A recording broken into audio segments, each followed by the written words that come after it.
साथियों नमस्कार। एक बार फिर हम लेकर आए हैं एक बहुत ही इम्पोर्टेंट प्रश्न, मानव रोग से संबंधित बहुत सारे प्रश्नों को।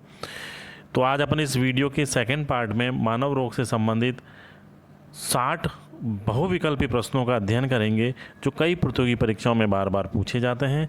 तो आइए साथियों, अपन इनका अध्ययन करते हैं और इन प्रश्नों को आप रट लो। हर एग्ज़ाम में, जितने भी एग्ज़ाम होते हैं उन सब में ये कई बार पूछे जाते हैं। तो देखते हैं अपन प्रश्नों को। उससे आगे पहला प्रश्न है, सार्स रोग को अन्य किस नाम से जाना जाता है? Killer typhoid, killer AIDS, killer rabies या किलर निमोनिया? बताइए साथियों, इसका आंसर होता है किलर निमोनिया। अगला प्रश्न है, सार्स के कारक का नाम क्या है? Rhino virus, corona virus, avian virus या ऑर्थो वायरस? तो इसका आंसर होता है कोरोना वायरस। H5N1 के कारण कौन सा रोग होता है? Swine flu, bird flu, chikungunya या इन्फ्लुएंजा? इसका आंसर है बर्ड फ्लू। H5N1 विषाणु का वाहक कौन होता है? मुर्गियां, सुअर, मच्छर या कुत्ते?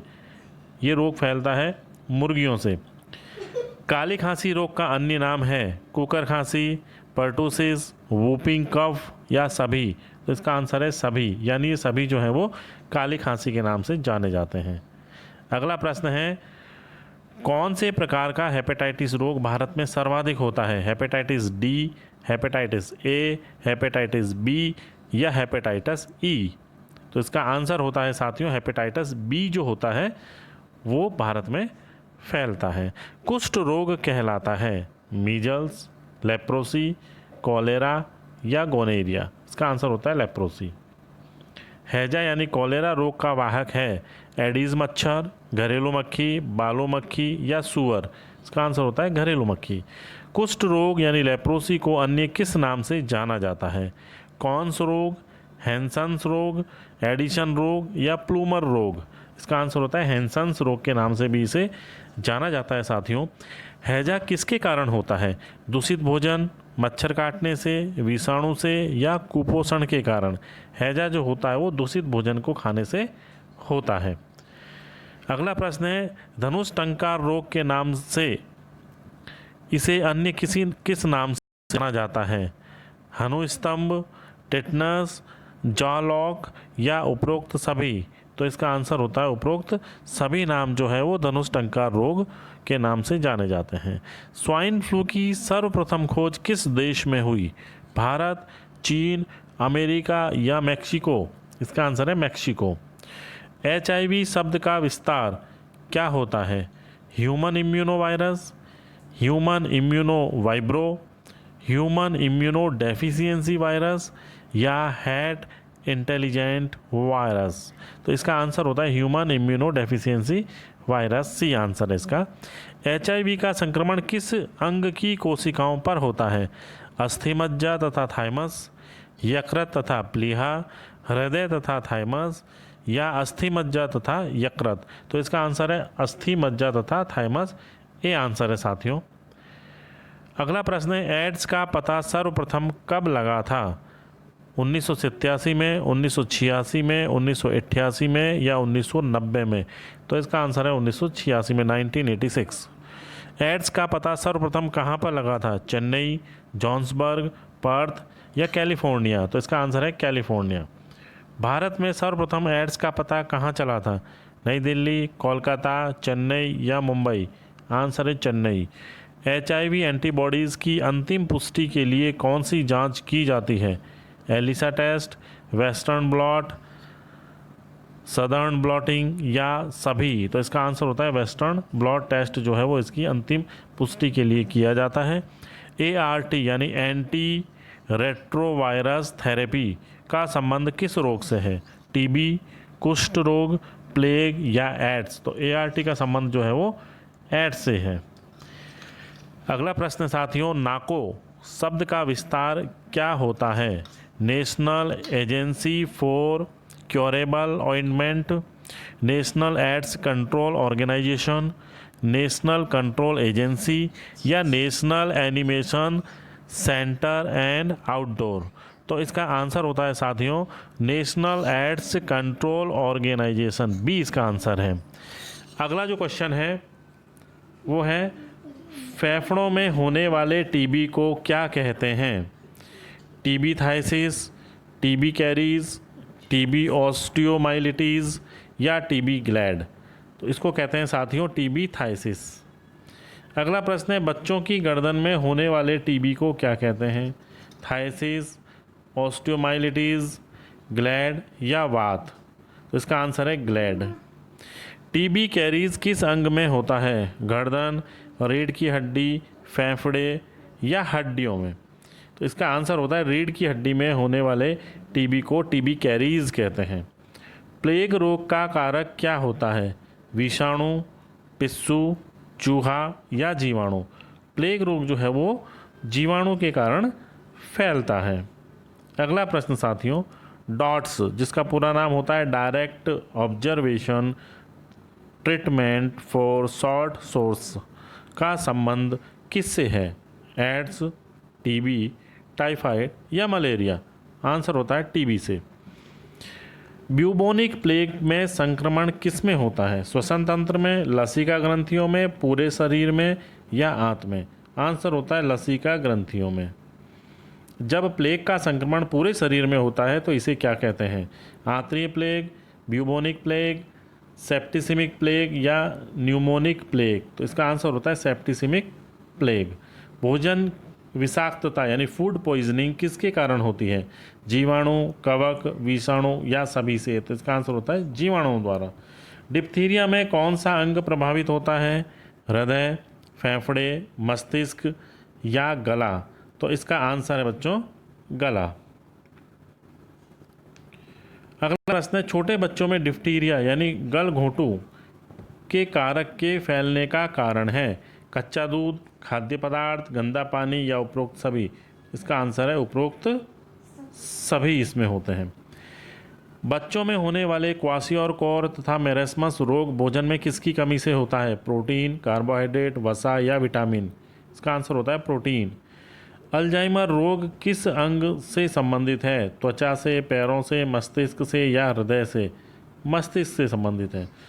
ड्रॉप्सी रोग निम्न में से किसके कारण होता है? सरसों के तेल में आर्जीमोन यानी सत्यनाशी तेल के मिलावट से, मूंगफली तेल में अरंडी तेल से, तिल तेल में धतूरे के बीज से या सोयाबीन के तेल में अलसी के तेल से? तो इसका आंसर ए है बच्चों साथियों कि सरसों के तेल में आर्जीमोन के तेल को मिलाने से ड्रॉप्सी नामक रोग हो जाता है। अगला प्रश्न देखते हैं अपन साथियों, ORS का क्या अर्थ होता है? Open respiration system, organisation of Rajasthan state, oral rehydration solution या ओनली रेट्रोवायरस सिस्टम? तो इसका आंसर सी होता है ऑरल रिहाइड्रेशन सॉल्यूशंस। ORS घोल में क्या क्या होता है? Potassium chloride, sodium citrate, sodium chloride तथा ग्लूकोज या उपरोक्त सभी? तो साथियों ORS के घोल में ये सारी चीज़ें होती हैं। टीका यानी वैक्सीन की खोज किसने की? Louis Pasteur, Edward Jenner, doctor Jonas Salk या कालमोट? तो इसका आंसर है एडवर्ड जेनर ने सबसे पहले टीके की खोज की थी। टीका यानी वैक्सीन क्या होता है? प्रतिजन यानी एंटीजन, प्रतिरक्षी यानी एंटीबॉडी, एंटीसेप्टिक या एनेस्थेटिक? तो साथियों इसका आंसर होता है प्रतिजन यानी एंटीजन होता है टीका जो होता है। अगला प्रश्न है सर्वप्रथम किस रोग के टीके का आविष्कार हुआ? चेचक, पोलियो, एंथ्रेक्स या टीबी? चेचक के टीके का। चेचक के टीके की खोज किसने की? हॉपकिंस ने, काले ने, लुई पाश्चर ने या एडवर्ड जेनर ने? तो साथियों चेचक के टीके की जो खोज की थी वो की थी एडवर्ड जेनर नामक वैज्ञानिक ने। इंजेक्शन के माध्यम से दिया जाने वाला पोलियो के टीके की खोज किसने की? डॉक्टर क्रिश्चियन बर्नार्ड ने, डॉक्टर जोनास साल्क ने, ह्यूगो डी व्रीज ने या हरगोविंद खुराना ने? तो इसका आंसर है doctor Jonas Salk, B answer है साथियों। OPV ओरल पोलियो वैक्सीन जो मुंह द्वारा दिया जाता है की खोज किसने की? Albert Sabin, Albert Einstein, Albert काले या जोनास साल्क? तो इसका आंसर है ए अल्बर्ट साबिन ने। एंथ्रेक्स तथा रेबीज रोग के टीके का आविष्कार किसने किया? Robert Koch, Robert brown, Louis Pasteur या रॉबर्ट हुक ने? तो साथियों इसका आंसर होता है लुई पास्चर ने एंथ्रेक्स तथा रेबीज के टीके की खोज की थी। अगला प्रश्न है, टीबी रोग का टीका कौन सा है? टीएबी, एपीटी, डीडीएस या बीसीजी? तो इसका आंसर है साथियों बीसीजी। एपीटी जिसका पूरा नाम होता है एलम प्रिसिटेड टॉक्सॉइड, किस रोग का टीका है? कुष्ठ रोग, डिप्थीरिया, टिटनस या टाइफाइड? तो ये डिप्थीरिया रोग का टीका होता है एपीटी जो टीका होता है। बीसीजी के टीके का आविष्कार किसने किया था? हॉपकिंस तथा कॉस्टले ने, जेनर तथा साल्क ने, कॉलमेट तथा ग्यूरिन ने या साल्क तथा साबिन ने? तो इसका आंसर सी होता है साथियों, कालमोट तथा ग्यूरिन ने बीसीजी के टीके का आविष्कार किया था। डीडीएस डाईएमिनो डाइफेनिल सल्फेट का टीका किस रोग का है? डिप्थीरिया, टिटनस, हेपेटाइटिस या कुष्ठ रोग? तो इसका आंसर है साथियों कुष्ठ रोग। प्लेग रोग का टीका किसने बनाया? हॉकिंस, काले, एडवर्ड जेनर या लुई पास्चर? तो इसका आंसर है हॉपकिंस ने, ये आंसर है साथियों इसका। अगला प्रश्न अपन देखते हैं, भारत में पल्स पोलियो अभियान कब प्रारंभ किया गया? 1990, 1992, 1994 या 1996? तो सी आंसर है 1994 में। वह पद्धति जिसमें रसायनों का प्रयोग करके कैंसर कोशिकाओं को नष्ट करने की विधि को क्या कहते हैं? कीमोथेरेपी, रेडियोथेरेपी, रिट्रोथेरेपी या कीलोथेरेपी? तो साथियों इसका आंसर है कीमोथेरेपी कहा जाता है। मस्तिष्क सहित आंतरिक संरचना का गहराई से छाया चित्र लेने के लिए किसका उपयोग किया जाता है? एक्सरे, ईसीजी, सीटी स्कैन या डायलिसिस? तो इसका आंसर होता है सीटी स्कैन। चॉकलेट सेहत के लिए खराब होती है क्योंकि उसमें उच्च मात्रा में होता है? कोबाल्ट, निकल, जस्ता या सीसा? तो इसका आंसर होता है साथियों कोबाल्ट। ठीक है साथियों, इस प्रकार आज अपन ने इन 50 क्वेश्चनों का महत्वपूर्ण जो प्रश्न थे उनका अध्ययन किया है। आगे भी अपन ऐसे ही प्रश्नों का अध्ययन करते रहेंगे, तो आप इस वीडियो को लाइक कीजिए, सब्सक्राइब कीजिए। धन्यवाद।